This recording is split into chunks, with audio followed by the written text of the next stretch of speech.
स्वर्गीय जगन्नाथ महतो जी की उनकी एक सोच था और उन्होंने एक 1932 आंदोलन को आगे लेके चला था और उनको उनकी मांग थी कि 1932 लागू हो। लेकिन इन्होंने हेमंत सोरेन अगर वाकई चिंता करते तो उसको लागू कर देना चाहिए 1932। और हेमंत सोरेन जी ने आज उसके विपरीत काम कर रहा है। इसका खामियाजा आज डुमरी विधानसभा के उपचुनाव इनको पड़ेगा। सरकार का इनकी पार्टी के जो यहाँ पे चुनाव हो रहा है और एनडीए के जो प्रत्याशी है जसोदा देवी जी को भारी मतों से जिताने का काम करेगी। सरकार जोहार। हमारे साथ लक्ष्मण नायक हैं जो कि भाजपा प्रत्याशी रह चुके हैं और अभी एनडीए की चल रही है सरकार इन्हीं का। और अभी ये आए हैं पेटवार में और इनका ही क्षेत्र है और इन क्षेत्रों को इन लोग भ्रमण करते रहते हैं पूरा गोमिया विधानसभा।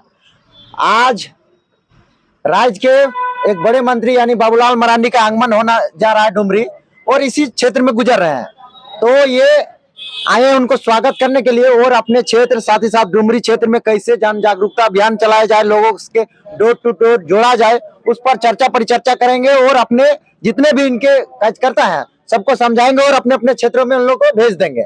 आज इनसे मुलाकात हो गई, हमने चाहा कि आप लोग से भी रूबरू करवा दें कि आज ये है डुमरी उपचुनाव में जाकर डोर टू डोर लोगों को जोड़ रहे हैं, अपने क्षेत्र के साथ दूसरे लोगों को भी जोड़ने का प्रयास कर रहे हैं और किस तरह का स्टैंड इन लोग लाए हैं और क्या करेंगे आगामी 2024 को लेकर, इस उपचुनाव को लेकर किन किन मुद्दों झारखंडियों को दिखा रहे हैं, बता रहे हैं। और आगे भी आपके विपक्ष में जो उम्मीदवार हैं वो भी एक दिग्गज ही हैं और आप लोग भी एक अच्छे कार्यशैली काम कर रहे हैं। क्या क्या स्टैंड लेकर जाएंगे आप लोग और डोर टू डोर लोगों को जोड़ेंगे? सबसे पहले आपके इस फेसबुक चैनल के माध्यम से सबको मैं जोहार करता हूं, नमस्कार करता हूं। और आज पेटवार में झारखंड के प्रथम मुख्यमंत्री और भारतीय जनता पार्टी के सम्मानित प्रदेश अध्यक्ष आदरणीय श्री बाबूलाल मरांडी जी का कुछ ही देर में आगमन होने जा रहा है। उनकी स्वागत के लिए हम लोग सभी कार्यकर्ता यहाँ पे एकत्रित हुए हैं। आज इनको डुमरी विधानसभा में पहली जनसभा नवाडी के विनोद बिहारी महतो स्टेडियम में करने जा रहे हैं। पहली शंखनाद एनडीए की ओर से हमारे नेता करने जा रहे हैं। जैसा कि आप सब जानते हैं कि वर्तमान में जो हेमंत सोरेन जी की सरकार लगभग 4 वर्ष से झारखंड में चल रही है और हेमंत सोरेन जी की जो सरकार है, इस सरकार ने सभी वर्ग को ठगने का काम किया है। आप देखें कि जो युवा साथी हैं, जब 2019 में जब चुनाव हो रहा था उनको भी एक झूठा सपना दिखाने के उन्होंने काम किया। झूठा सपना, वो भी आप सबूत बता दें। बिल्कुल मैं सबूत दे रहा हूं कि झूठा सपना जितने भी युवा वर्ग के लोग हैं उनको सपना दिखाया कि सरकार बनते ही हम सभी को 5 लाख नौकरी देने का काम करेंगे, बेरोजगार भत्ता, साथ ही बेरोजगारी भत्ता देने का काम करेंगे। आज तक किसी को न नौकरी दिया, न किसी को बेरोजगारी भत्ता देने का काम किया। साथ ही साथ जितने भी अनुबंध कर्मी में कार्य कर रहे थे सभी भाइयों बहनों को एक सपना दिखाया कि सरकार बनते हम अस्थायी करने का काम करेंगे, किसी को अस्थायी करने का काम नहीं किया। आज देख रहे हैं आदिवासी और मूलवासी की सरकार बोला जाता है और सबसे ज्यादा आज अखबार जब आप पढ़ते हैं तो हत्या, बलात्कार, लूटपाट अगर होती है तो सबसे ज्यादा आदिवासी और मूलवासी का ही हो रहा है। जो आज इस राज्य के लिए जिस उम्मीद से यहाँ की जनता को बरगला कर उन्होंने वोट लेने का काम किया और सरकार बनाई और हेमंत सोरेन जी ने आज उसके विपरीत काम कर रहा है।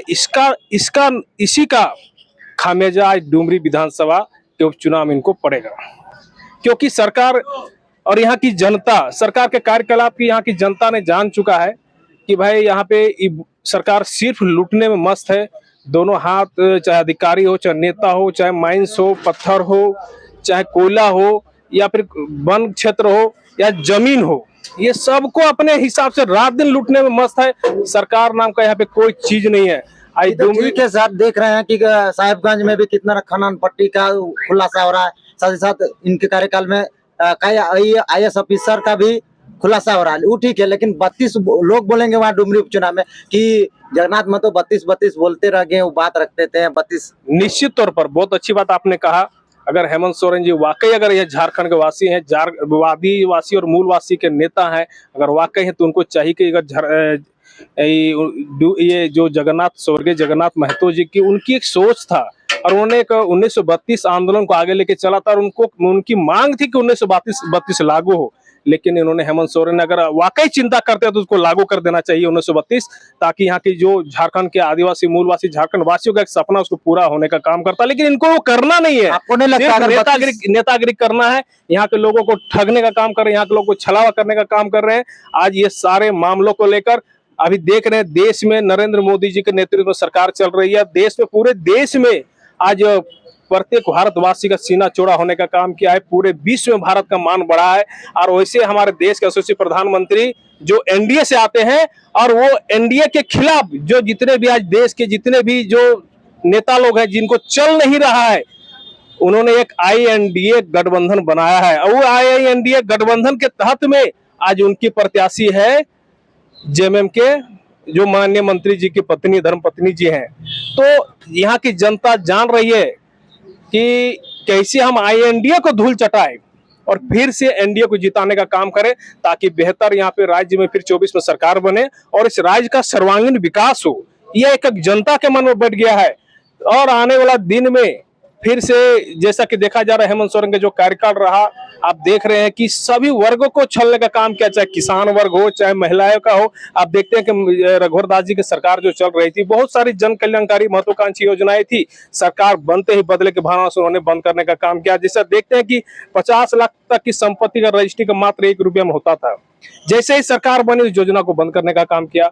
जो किसान क्षेत्र, जो हमारा किसान बहुल क्षेत्र है, प्रधानमंत्री किसान सम्मान निधि योजना के तहत तो प्रत्येक 4 माह में आपको 2000 रुपये सरकार देने का काम कर रही है। वो सरकार तो मिल रहा है, लेकिन डबल इंजन की जो सरकार थी राज्य की, उन्होंने प्रत्येक 5000 1 एकड़ में और अधिकतम 5 एकड़ में 25,000 रुपये देने का काम कर रही थी। वो किसान का पैसा, ताकि किसान आत्मनिर्भर बन सके, किसान अपने आप में स्वावलंबन बन सके। किसान जब खेती बाड़ी का समय आता है, हम लोग गाँव घर से आते हैं, तो खेती बाड़ी जब समय आता है तो खेती बाड़ी समय वो चिंतित रहता है कि कैसे हम भाई अपना धान का बुआई करें, कैसे हम अपना खेत का अच्छा से रोपा कर पाए, ये चिंतित रहता था। लेकिन सरकार ने इस तरह की स्कीम लाई थी, उसको भी बदले के भावना से उन्होंने बंद करने का काम किया। इस तरह बहुत सारे मामले हैं, आप आए दिन अखबार में देख रहे हैं। यहाँ की जनता हमसे और आपसे ज्यादा जनता जान रही है, इसलिए आने वाला दिन में इनको सबक सिखाने का काम करेगी। हेमंत सोरेन जी की जो सरकार का, इनकी पार्टी के जो यहाँ पे चुनाव हो रहा है, और एनडीए के जो प्रत्याशी है जसोदा देवी जी को भारी मतों से जिताने का काम करेगी यहाँ की जनता, ये मुझे लगता है। और मैं भी आग्रह करूंगा कि राज्य हित में और देश हित में उनको जिताने का काम करें। बहुत बहुत धन्यवाद। जय हिंद, जय भारत।